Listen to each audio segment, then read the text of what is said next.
Round 2, hoping to redeem myself here. Resighted in my bow. I got my first pin at 10 and 20, second one at 25, and then third one at 30. So we're going to try that out from the blind, and hopefully I do a lot better than last time. We'll see.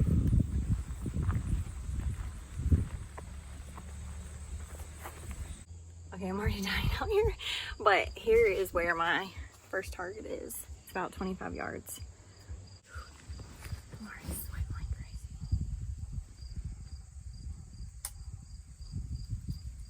Hey, you know what would help? My trigger. Oh,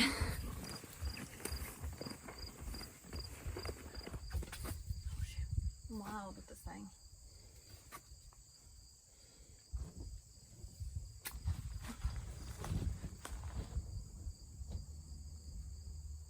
I can't even see the target.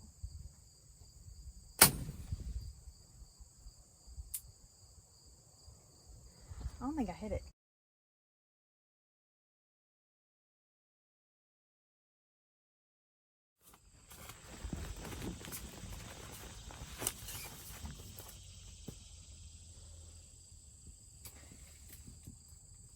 Oh.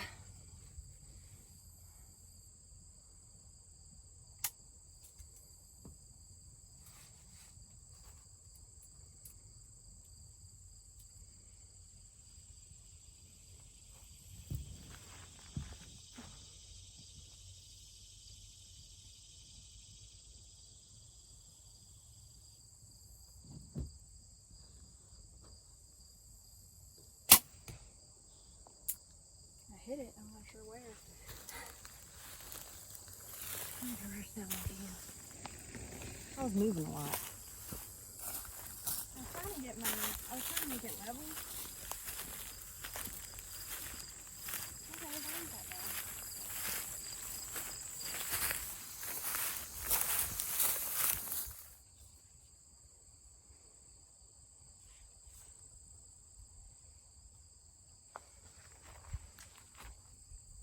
$25. Mm-hmm.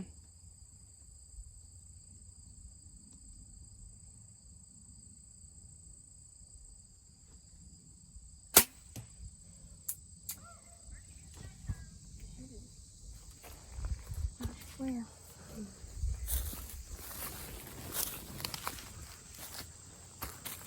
That was a good shot. Huh? That was a good shot from us. I think you rushed the first one. Wait. You know, if 4 people were shooting out of this, that'd be a little tight.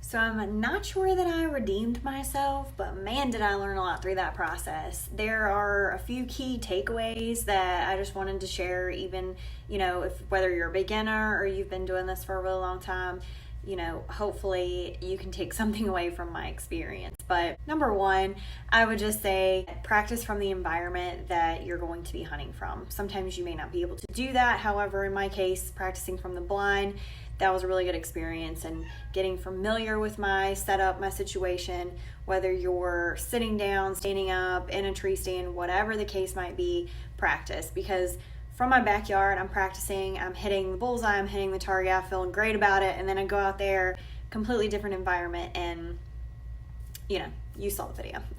So practice from wherever you're going to be hunting from. Number 2, second takeaway I have is that you may have to kind of reevaluate. I had originally had my sight set in 10, 20, 30, and then like 35 or 40. So once I got out there and I hit the rangefinder and I was, you know, finding trees that I was going to use for kind of my ranges out in the woods, because obviously I didn't want to pick up the rangefinder every time I saw a deer. I wanted to be able to gauge it by the trees. The trees were like 25 yards, which I wasn't set in at. I was kind of having to gauge it out there. So I came back, reset in my bow for the 25 yards so that I would be better prepared when I got out there. So that's kind of my second takeaway, is you might have to reevaluate what you're doing, and you kind of might have to reevaluate and kind of do that. So my cat wanted to get in the video. My third takeaway that I had was in regard to my aiming. And I know I had this little small target out there, and it's going to be a little different with a deer. In a real life scenario, I really don't think that I would have shot if I couldn't see the target or I wasn't comfortable. But just to go along with that confidence and being able to hit what you're aiming is, you know, if you got to stand up, if you got to move around, whatever you got to do, or just don't take the shot. If you can't see it, don't take the shot. So just being confident in the shot, even if you're practicing. Like, that was dumb for me to take that one shot when I could barely see the target. Like, I'm like, I think I can see it, but no, don't do that. That was my third takeaway from that experience. Anyway, I will stop yapping away for now, and in this video, I really hope you enjoyed watching my experience.